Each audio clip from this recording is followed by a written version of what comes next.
Hello my dear friends, and welcome back to another Star Wars news update. Today we're going to focus on the Mandalorian and Grogu, but first things first, we just got a brand new TV spot for Tales of the Empire which is coming May 4th, this Saturday. It's much of what we saw in the first trailer, but with a couple of new frames. The first one is of the Inquisitor who died at the hands of Ahsoka Tano in Tales of the Jedi. People are calling him the Birdman. I've loved his character design since day one. He looks like he's about to join Slipknot, but this guy isn't messing around. But the one brief cameo at the end of the teaser which everyone is talking about is Darth Vader. We already knew he was going to be in this show. We know he's going to initiate Barriss Offee, and she stands alongside the other Inquisitors when he enters the room. We know the kind of tension this is going to bring, but I think it's so awesome how they've made Vader so menacing, and the way he takes a seat in a very nonchalant kind of way is a very different iteration of Vader than what we've seen before. And look guys, the background shows we're returning to Fortress Inquisitorius on the moon of Nur, from Jedi Fallen Order and the Kenobi show. And we're still trying to figure out who this survivor of Order 66 really is. And the teaser suggests we're gonna see the Inquisitors do what they do best, visit worlds where they suspect there is a Jedi in hiding, terrorizing and threatening locals, slicing down anyone who stands in their way. I wonder if they're going to come across the early Jedi path, even just accidentally. Is this something the show's going to give us? I'm going to say probably not. And oh my gosh, look how terrified this Rodian looks. And something which I noticed is that when Barriss Offee goes through the trials by the Grand Inquisitor, there are some other terrified Force users who also survived Order 66. I don't think all of them have what it takes to become Inquisitors, and so we're going to be shown the brutality of them being killed off, because they're of no use to Vader or the Empire generally. 6 anthology shorts coming May 4th. Diana Lena Santo, who plays Morgan Elsbeth, has teased Star Wars fans are going to be quite surprised. And as we can see from the quality of the Bad Batch and the trailer for Tales of the Empire, this is next level animation. She said, quote, "I was stunned, and I have to give a shout out to the animation team at Lucasfilm. I got to meet with them a few weeks ago, and I was amazed at how they did the martial arts sequences. They did an amazing job." And so now my dear Mandalorians, on to the main subject of the day. The Mandalorian and Grogu coming 2026. We have some very welcome news for it. Ever since Season 3 ended, there has not been very much in the way of actual Mando news, and I used to cover all of it. Maybe you're someone who discovered my channel around Mando Season 2, there was a lot going on. But with the uncertainty of if there is even going to be a Season 4, there have been very few updates. But today, thanks to a good friend of the channel MakingStarWars.net, we do have a little something. They revealed in a recent show, production on The Mandalorian and Grogu is going to start a month earlier than expected, May 2024, exactly 2 years before the movie's release. Here is the quote from Jason. He says, "I can't be specific. I don't want to out any specific person, source or group involved in production. I talked to 2 different cats. Both believe filming is actually going on in May for The Mandalorian and Grogu. In May, there will be filming done. I'm not saying it's May 1st, I'm not saying it's May 31st, but it's somewhere in there. Things are going to be filmed for the movie. So pre-production is going very well. That sounds really awesome. This is a movie with a lot of pressure attached to it, and Lucasfilm are fully aware.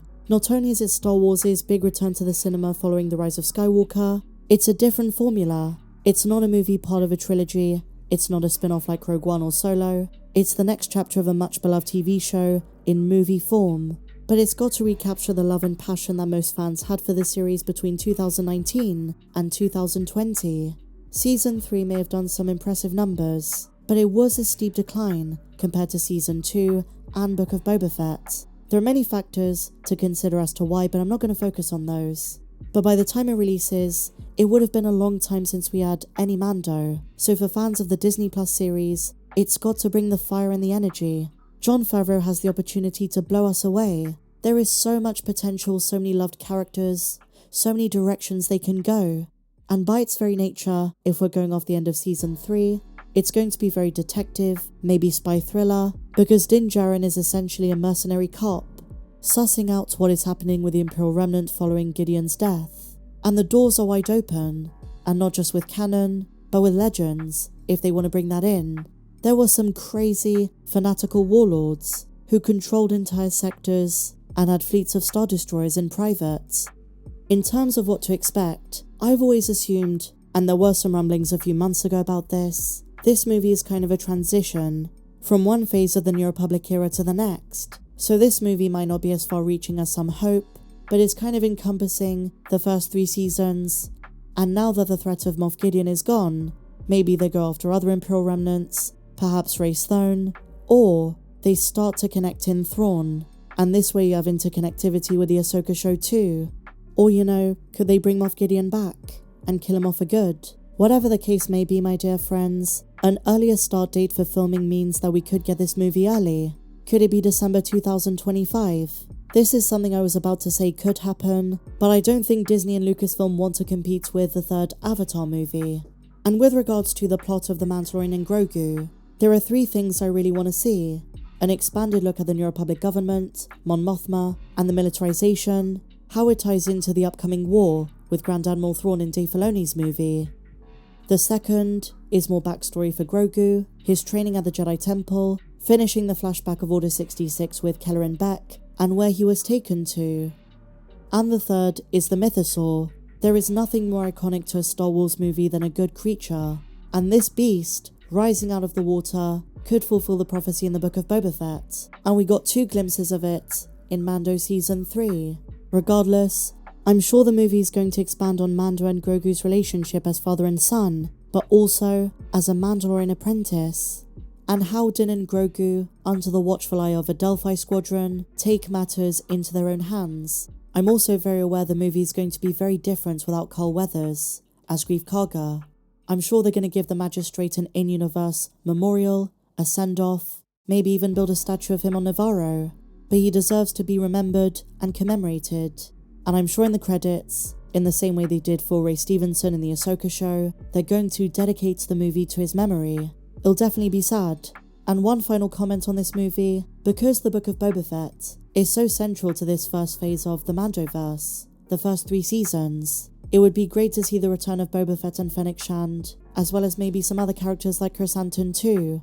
If in order to track down some Imperial warlords, Mando needs some allies. If Bo-Katan and the Mandalorians are too busy, is Din gonna call upon his friends on Tatooine? I would love to see Chrysanthemum alongside Boba Fett and Din Djarin absolutely destroying stormtroopers. Wouldn't that be amazing? So hopefully some respect is shown to those characters. I know the Book of Boba Fett is not everyone's cup of tea. And people are saying the Mandalorian and Grogu is learning from Season 3's biggest mistake. They're finally putting Din Djarin and Grogu, the team that made the show special in the first place, back in the spotlight. And even if you don't share this opinion, it's going to be great to see a focus on that dynamic duo once again. Father and son, learning from each other, learning how to be stronger people, and really understanding what matters most. But I'm hoping for an action-packed, fun Star Wars adventure. If anything, I'm hoping this film is visually spectacular like the first few seasons were. All I can say is this is the way. But with that said, my dear friends, let me know your thoughts on everything we spoke about in this news update in the comments down below. And did you enjoy this one? If you did, please be sure to give me a big fat thumbs up, subscribe if you're new, and I'll see you in the next video. May the Force be with you, always.